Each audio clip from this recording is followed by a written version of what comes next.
안녕하세요. 책 읽어주는 친구 빨간머리 준마입니다. 오늘은 리처드 와이즈먼의 지금 바로 써먹는 심리학 네 번째 영상입니다. 저자는 영국 유수 언론에서 가장 많이 인용하는 심리학자입니다. 괴짜 심리학자로 널리 알려진 저자는 일상의 여러 문제를 해결하고자 자기계발서나 멘토의 도움을 받지만 번번이 실패하는 이들을 위해 정신력에만 기대지 말고 당장 실천할 수 있는 아이디어를 제시합니다. 제4장 낭독하겠습니다. 제4장 내 의지력을 조종하는 작은 행동들. 심리학자들은 오랫동안 동기부여라는 문제를 놓고 씨름해 왔다. 왜 어떤 사람들은 자기 통제력이 강하고 열정적으로 일하는 반면 어떤 사람들은 아침에 일어나는 일조차 버거운 것일까? 성취율을 높이기 위한 보상 프로그램 대부분이 장기적인 효과를 발휘하지 못했고 어떤 경우에서는 오히려 동기를 감소시키는 부작용을 낳았다. 상으로 주는 벌의 저자 알피코는 보상의 부작용을 드러내는 다양한 사례를 소개했다. 한 사례에서 과학자들은 담배를 끊으려는 1000명 이상의 사람들의 일상을 추적했다. 이들은 흡연자를 두 그룹으로 나누고 8주 동안 금연 프로그램을 실시했다. 여기서 한 그룹에는 금연 프로그램에 참여한 보상으로 머그컵이나 하와이 여행 응모권을 주었다. 반면 통제 집단 역할을 한 다른 그룹에는 아무런 보상도 하지 않았다. 머그컵 또는 멋진 해변에서 휴가를 보내는 꿈을 선물 받은 피실험자들은 금연 프로그램에 더욱 적극적으로 임하면서 처음에는 보상이 꽤 효과가 있는 것처럼 보였다. 하지만 3개월 후 금연 성과를 확인했을 때 보상 그룹과 통제 그룹 사이에는 눈에 띄는 차이를 발견할 수가 없었다.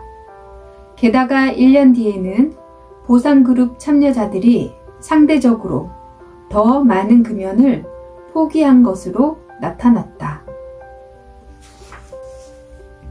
가정원칙에 따르면 보상 제한을 받은 사람들은 무의식적으로 이렇게 생각한다. 재미없고 힘든 일을 할 때 사람들은 돈을 주지. 돈을 준다고 하니 이건 분명 재미없고 힘든 일일 거야. 반면 보상 제한을 받지 않는 사람들은 이렇게 생각한다. 재미없고 힘든 일을 할 때 사람들은 돈을 주지. 하지만 돈을 주지 않는 걸 보니 이건 분명 재미있고 신나는 일일 거야. 보상은 단기적으로 위력을 발휘할 수 있다. 그러나 사람들에게 맛있는 음식, 선물, 보너스를 끊임없이 제공하는 것은 현실적으로 불가능하다. 그리고 보상이 중단되는 순간 동기부여는 물거품이 되고 만다. 가정원칙을 활용해 동기를 부여할 수 있다는 사실을 깨달은 많은 과학자들은 이러한 아이디어를 기반으로 사람들의 행동을 자극하는 다양한 방법을 연구했다. 몇몇 비즈니스 대가는 자율성과 목표, 즐거움의 요소를 강조함으로써 업무를 신나는 일로 바꾸는 노력이 무엇보다도 중요하다고 강조한다. 무언가를 위해 결심을 하고 싶은가? 그렇다면 서약 카드를 만들어 냉장고나 책상 위, 화장실 거울 등 잘 보이는 곳에 두자. 서약 카드를 작성하는 과정에서 스스로 적극적이고 의지가 강한 사람처럼 행동함으로써 목표 달성 가능성을 높일 수 있다. 첫 목표를 달성했다면 나머지 카드도 작성해 변화를 시도하자. 자기 통제력 측정하기. 서약 카드를 넘기면 나오는 페이지 뒷면에 비밀 메시지를 숨겨놓았다고 가정해보자. 그 페이지를 찢어 뒷면을 보이지 않도록 조심하면서 뭉쳐 종이공을 만들자. 그 공을 얼마나 오랫동안 펼쳐보지 않고 그대로 놓아둘 수 있을까? 몇 분, 몇 시간, 아니면 하루, 이틀, 혹은 일주일. 예상 시간을 적어보자. 다음으로 집이나 사무실에서 잘 보이는 곳에 놓아두자. 아마 그 공을 볼 때마다 내용이 궁금할 것이다. 재미있는 농담일까? 삶을 바꾸어줄 명언일까? 아니면 자기 통제력을 높여주는 방법일까? 그러나 공을 열어보기 전에는 알 수 없다. 자, 여러분은 언제 열어볼 것인가? 앞서 예상이 적중했던가? 예상보다 빨리 열어본 것은 아닌가? 사람들은 종이공을 펴보지 않고 얼마든지 참을 수 있을 것이라고 장담하지만 시간이 갈수록 호기심이 커져 결국 공을 열어보고 만다. 이처럼 사람들은 대체로 자기 통제력을 과신하는 경향이 있다. 바로 이런 이유에서 지금 소개하는 훈련법이 필요한 것이다. 비만은 심장질환, 제2형 당뇨병, 암 등 다양한 질환을 야기한다. 오늘날 아주 많은 사람들이 다이어트에 도전하는 것은 당연한 현상이다.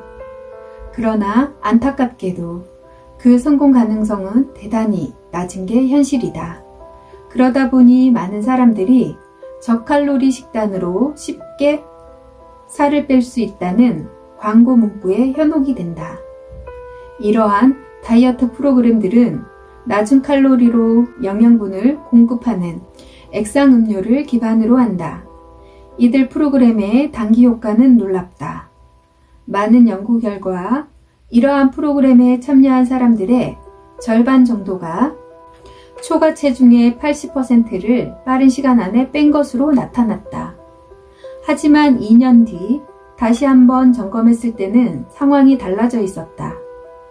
게다가 3년 뒤에는 대부분이 다이어트 이전 상태로 그대로 돌아왔고 5년 뒤에는 단 3명만이 날씬한 몸매를 유지하고 있는 것으로 드러났다. 우울한 결과는 비단 저칼로리 프로그램에만 국한되지 않는다. 다양한 형태의 다이어트 프로그램에 대한 여러 연구 결과를 살펴본 한 전문가는 이렇게 지적한다. 중요한 것은 체중이 원래대로 돌아온다는 사실이 아니라 그 비율이 얼마나 되는가다. 운동을 통해 살을 빼는 방법에 관한 다양한 연구도 비슷한 문제점을 발견했다. 샤흐터의 가설에 의하면 사람들은 2가지 신호에 따라 음식을 먹는다. 첫 번째는 우리 몸이 보내는 신호다. 이를테면 이미 많은 음식을 먹었을 때 위는 이런 신호를 보낸다. 이제 사탕 하나 들어갈 자리도 없어. 그러면 그만 먹어야 할 때가 왔다고 생각을 한다. 반대로 배가 고플 때는 꼬르륵 소리를 내면서 혈당이 떨어졌다는 소식을 알린다. 그러면 뭔가를 좀 먹어야겠다는 생각을 한다. 이론적으로 볼 때 배가 고파서 음식을 먹는 것은 웃는 표정을 지을 때 행복함이 드는 것과 같은 이치다. 즉, 몸이 보내는 신호를 바탕으로 느낌을 결정하는 것이다. 두 번째는 주변 상황이 보내는 신호다. 예를 들어 길을 가는데 제과점 쇼윈도 속 달콤한 케이크가 나를 향해 손짓을 한다. 또는 시계를 보니 커피를 마실 시간이라 카페로 향한다. 이럴 때 우리는 몸이 보내는 신호가 아니라 주변 상황이 주는 신호에 따라 자신의 느낌을 결정한다.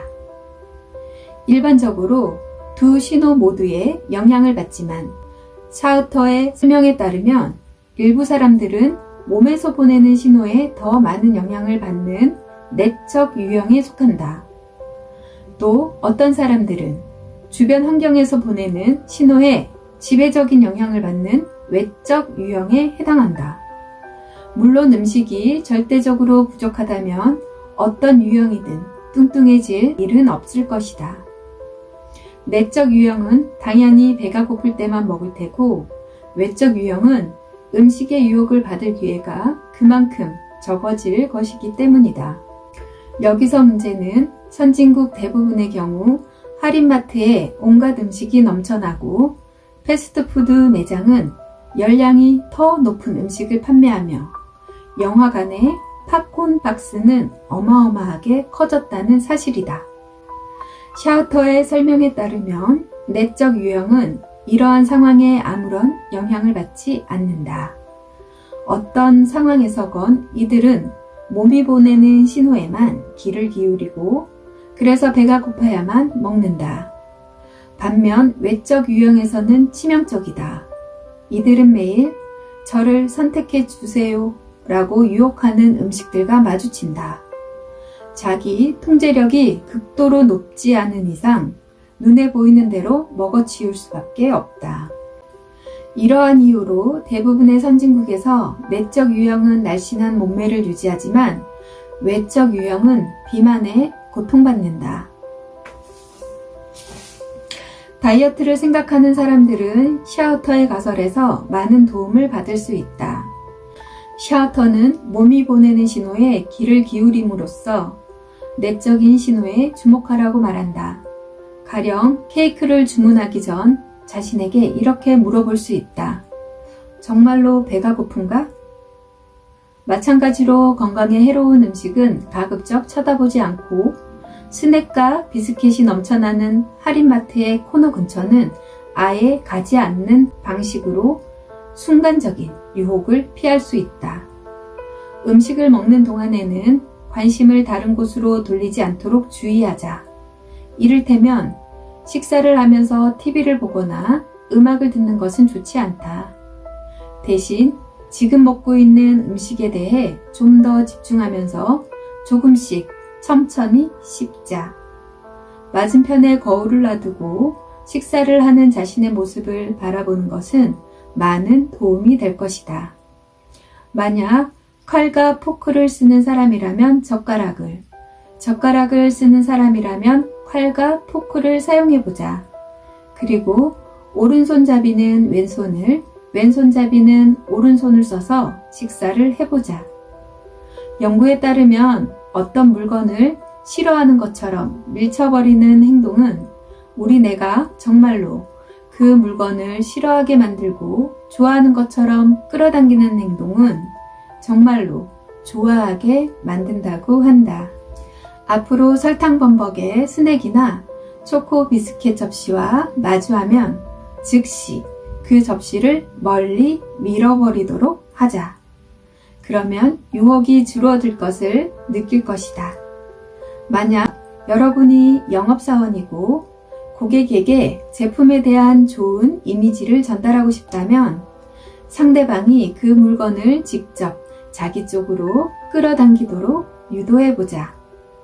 다이어트가 꼭 유혹과 벌어지는 힘든 사투여야 하는 것은 아니다. 중요한 것은 우리 몸이 말하는 말에 귀를 기울이는 노력이다.